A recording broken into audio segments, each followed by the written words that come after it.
مشکل وقت تھا کہ مار پیٹ جاری تھی، کوئی پوچھنے والا نہیں تھا، بھیڑ بکریوں کی طرح غلاموں کو جھنجھوڑا جاتا تھا۔ جاہلیت کا دور تھا، اسلام آیا، اسلام نے بتایا کہ انسانیت کیا چیز ہے۔ حضرت عمر رضی اللہ تعالیٰ عنہ کا تھوڑا سا پیچھے کی طرف چلتے ہیں کہ حمائل اٹھائے ہوئے، تلوار اٹھائے ہوئے جا رہے تھے تو رستے میں حضرت نعیم بن مسعود رضی اللہ تعالیٰ عنہ مل گئے، آپس میں گفتگو جاری تھی تو پوچھا عمر کہاں جا رہے ہو؟ تو حضرت عمر رضی اللہ تعالیٰ عنہ جو تھے چونکہ وہ بڑے جوشیلے تھے تو کہنے لگے نعوذ باللہ، آج جو نئے دین کے شروعات کرنے والے ہیں نا، میں آج ان کا خاتمہ کرنے کے لیے جا رہا ہوں۔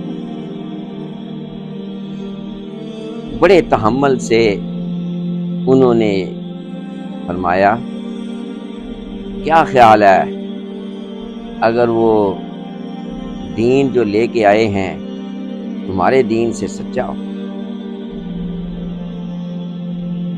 حق ہو وہ دین؟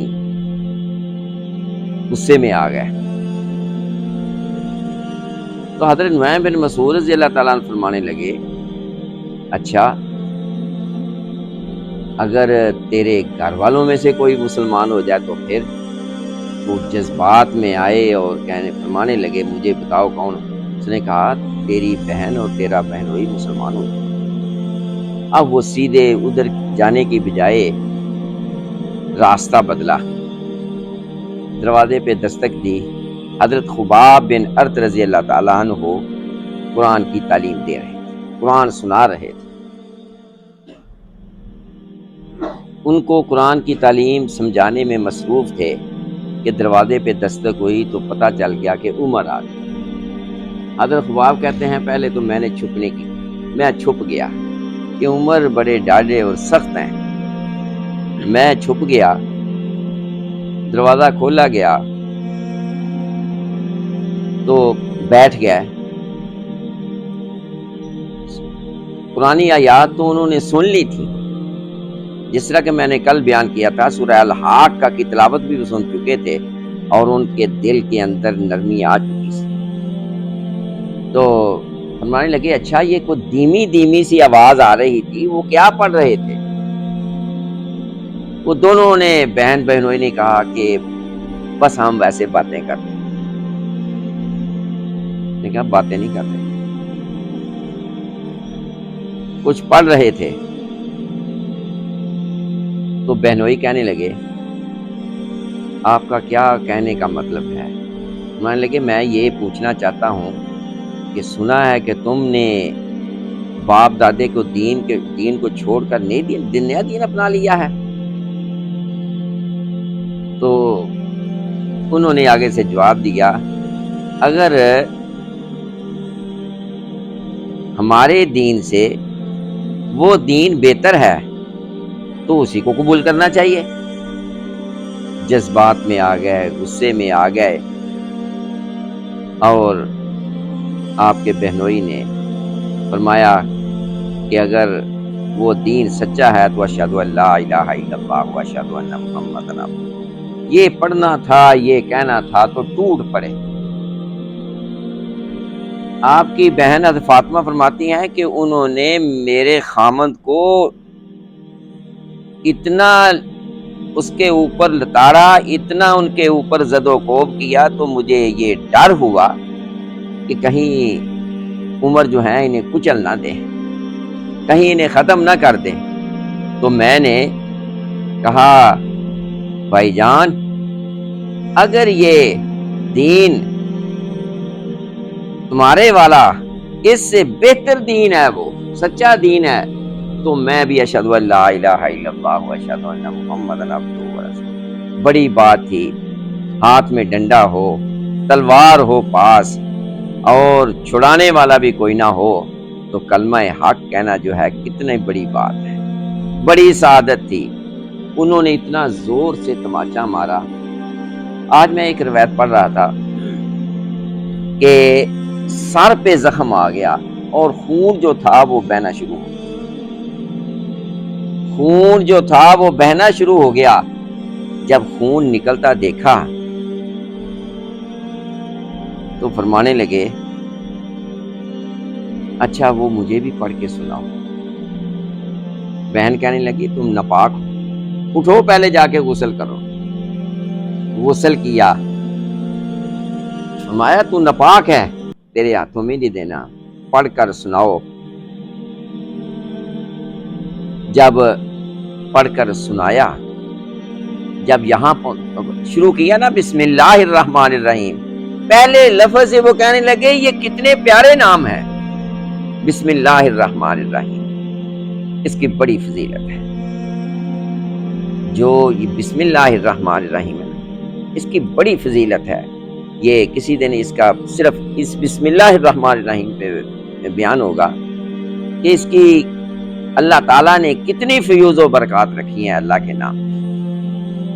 اور یہ بھی ایک روایت میں آتا ہے کہ یہ تینوں نام جو ہیں، یا اللہ ہو، یا رحمان ہو، یا رحیم ہو، جو آدمی ایک تصویر صبح و شام کرتا ہے اللہ تعالیٰ اس کے دکھوں کو سکھوں میں بدل دیتا ہے، پریشانیاں دور کرتا ہے، اس کی خواہشات کی اللہ تعالیٰ تکمیل کر دیتے ہیں. تو فرمانے لگے یہ بڑے پیارے نام ہیں. تو مجھے جب یہ پڑھ کے سنایا تو سورہ طٰہٰ کے اندر ایک آیت آتی ہے، اننی انا اللہ لا الہ الا انا فاعبدنی، بے شک میں اللہ ہوں، میرے سوا کوئی عبادت کے لائق نہیں. آنکھوں سے آنسو جاری ہو گئے تو فرمانے لگے مجھے بھی ان کے پاس لے جاؤ. حضرت خباب کہتے ہیں میں خوشی سے، میں نے چھپا ہوا تھا، میں نکل کے آ گیا. تو میں نے کہا عمر مبارک ہو، جمعرات کی رات کو تیرے لیے نبی علیہ الصلوۃ والسلام نے دعا کی. آپ نے یوں ہاتھ اٹھائے، فرمایا اللہم اعز الاسلام بے عمر بن الخطاب او ابو جہل بن ہشام، یا اللہ جن دونوں میں سے جسے تو پسند کرتا ہے نا ایک کو اپنے دین کے لیے چن لے. تو رات کو دعا کرتے ہیں، صبح کو اللہ تعالیٰ اسلام کی طرف لے آتے ہیں سیدنا حضرت عمر بن خطاب رضی اللہ تعالیٰ عنہ کو. اب خباب بن ارت جو تھے وہ خوشی سے مچل رہے تھے. تو اس کا مطلب یہ بھی ہوا کہ بوڑھے ہو جائیں قرآن سیکھنے سکھانے کے لیے اگر اہتمام کر لیں تو اس کے اندر مذائقہ نہیں ہے. سیکھنا چاہیے قرآن پاک. ساری زندگی جو آدمی نہیں سیکھے گا تو پھر اللہ کی ناراضگی ہوگی. 80 سال کے تھے جو جب مسلمان ہوئے اور انہوں نے قرآن پاک پڑھا اور قرآن کو حفظ تک کر لیا. اب فرمانے لگے مجھے لے جاؤ ان کے پاس. نہیں ایسے نہیں لے کے جانا، تلوار کو نیام میں رکھو، حمائل میں رکھو. اور کہاں ہے وہ؟ فرمایا کہ وہ ایک جگہ ہے، مکان ہے صفا پہاڑی کے پاس، وہاں لے چلو. کہتے ہیں کہ وہاں پہ مسلمان بیٹھے ہوئے تھے. تو حضرت عمر بن خطاب کے جانے سے، اسلام لانے سے 3 دن پہلے سیدنا امیر حمزہ بھی مسلمان ہو گئے تھے. اب سیدنا امیر حمزہ رضی اللہ تعالیٰ عنہ اور دوسرے صحابہ موجود تھے. ایک صحابی نے دروازے کی درار سے دیکھ لیا، کوئی عمر آ گئے، چھپ گئے. نبی علیہ الصلوۃ والسلام ڈرائنگ روم میں بیٹھے ہوئے تھے. تو آپ نے فرمایا کیا ہوا؟ عمر آ گئے. سارے چھپ گئے. اور حضرت امیر حمزہ رضی اللہ تعالیٰ عنہ نے فرمایا کہ کوئی بات نہیں، اگر اس کا ارادہ نیک ہے تو ہم اس کو ویلکم کریں، اگر اس کا ارادہ برا ہوا تو اسی کی تلوار سے اس کا کام مکمل کر دیا جائے گا، خاتمہ کر دیا جائے گا. اب نبی علیہ الصلوۃ والسلام پہ وحی نازل ہونا شروع ہو گئی. تو وحی ختم ہوئی تو نبی علیہ الصلوۃ والسلام نے فرمایا یہ عمر آیا نہیں ہے، اس کو لایا گیا ہے.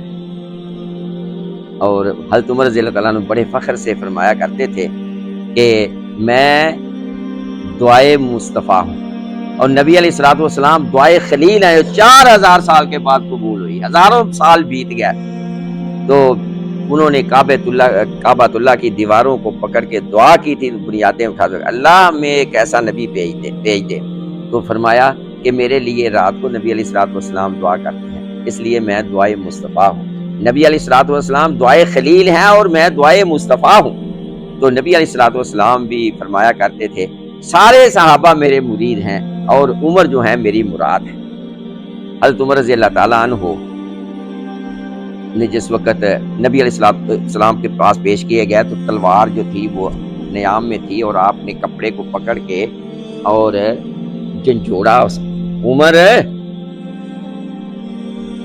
کب تک غفلت میں رہو گے؟ ولید بن مغیرہ کی طرح جس طرح اس پہ عذاب نازل ہوا تیرے پہ اوپر بھی عذاب نازل ہوگا. کلمہ شہادت پڑھا اشہد ان لا الہ الا اللہ واشہد ان محمد عبدہ ورسولہ. فرماتے ہیں کہ حرم بالکل پاس تھا. اونچی آواز سے اللہ اکبر کی صدا آئی تو حرم میں لوگ تھے وہ کہنے لگے ہو کیا گیا، یہ آواز کہاں سے آئی؟ پھر نبی علیہ الصلوۃ والسلام نے ان کے سینے پہ جب ہاتھ رکھا، حضرت عمر فرماتے ہیں میرا سارا سینہ روشن ہو گیا. نبی علیہ الصلوۃ والسلام اگر اللہ تعالیٰ رب کائنات ہے تو نبی علیہ الصلوۃ والسلام وجہ تخلیق کائنات ہے. کائنات ساری کی ساری جو ہے اللہ نے فرمایا نبی علیہ الصلوۃ والسلام نے لولا لما خلقت الاخلاق، اگر مجھے پیدا کرنا مقصود نہ ہوتا تو اللہ تعالیٰ جہان ہی نہ بناتا. حضرت ابو ہریرہ رضی اللہ تعالیٰ عنہ فرماتے ہیں، پوچھتے ہیں یا رسول اللہ صلی اللہ علیہ وسلم آپ کب نبی بنے؟ فرمایا ابھی آدم اور کا خمیر ہی تیار ہو رہا تھا اس وقت بھی میں نبی صلی اللہ علیہ وسلم. حضرت عمر رضی اللہ تعالیٰ عنہ ان پہ بھی بڑی سختیاں آئیں. کہتے ہیں کہ میں باہر نکلے تو میں نے دل میں سوچا کہ کس کو کہوں. سیدھے ابو جہل کے گھر گئے. ابو جہل کے گھر دروازہ کھٹکایا اور اس نے کہا اہلا و سہلا، خوش آمدید. تو فرمانے لگے ابو جہل میں مسلمان ہو گیا ہوں. تو کہتے ہیں فوری طور پر انہوں نے دروازے کو بند کر دیا. پھر کہتے ہیں میرے اوپر لوگ ٹوٹ پڑے، مجھے مارا، اتنا مارا کہ دوپہر کا وقت ہو گیا، اتنا مارا مجھے. تو کہتے ہیں کہ میں نے نا سوچا کہ سب سے زیادہ جس کے دل میں بات نہیں ٹھہرتی وہ کون ہے؟ وہ تھے جمیل جماہی. وہ تھے جو سب سے زیادہ جو تھا وہ جب کوئی ایسا بات ہوتی نا وہ ڈھول کی طرف ڈنڈورا پھیرتا تھا. اور اس نے اعلان اس کے دروازے پہ گئے، کہنے لگا جمیل پتہ نہیں ہے میں نے کیا کیا میں نے اسلام قبول کر لیا. کیونکہ اس کے دل میں بات نہیں ٹھہرتی تھی. پورے شہر میں اس نے ڈنڈورا وہ پھرا، سارے چکر لگایا، اتنے میں سارے ڈنڈے لے کے حضرت عمر بن خطاب کے اوپر. حضرت عمر رضی اللہ عنہ فرماتے ہیں میں نے بھاگ کے جلدی اپنے گھر کی راہ لی تو دیکھا کہ پوری وہ جو وادی ہے میرے پیچھے لگی ہوئی ہے، جس طرح کسی سے کپڑا کھینچنا ہو ایسے لگے ہوئے ہیں. کہتے ہیں میرے ایک دوست تھے آس بن وائل، انہوں نے دروازہ کھٹکایا تو پوچھتے ہیں عمر کیا ہوا؟ مانے لگے میرے لوگ مخالف ہو گئے، سارا مجمع اکٹھا تھا. تو انہوں نے کہا عمر کیا کیا؟ فرمانے لگے میں نے اسلام قبول کر لیا. میں اگر تو نے اسلام قبول کر لیا ہے نا تو چل میں تیری حمایت کرتا ہوں. انہوں نے کہا کیوں کھڑے ہو؟ کہنے لگے اس لیے کھڑے ہیں کہ عمر کو پکڑنے کے لیے. فرمایا جاؤ راستہ لو، میں نے اس کو امن دے دیا. تو یہ اس طرح کس طرح اسلام پھیلا. انشاءاللہ یہاں سے ترتیب وار جو ہے ہمارا درس چلے گا کہ یہاں سے پھر حضرت عمر رضی اللہ تعالیٰ عنہ نے کیا کیا، پھر اس کے بعد قریش کی باتیں جو ہیں نبی علیہ الصلوۃ والسلام کے معجزات شروع ہو جاتے ہیں. اللہ تعالیٰ مجھے اور آپ کو دین کے رستے پہ چلائے، ہمیں دین کی سمجھ عطا فرمائے. اللہ ہمارا یہاں بیٹھنا قبول و منظور فرمائے.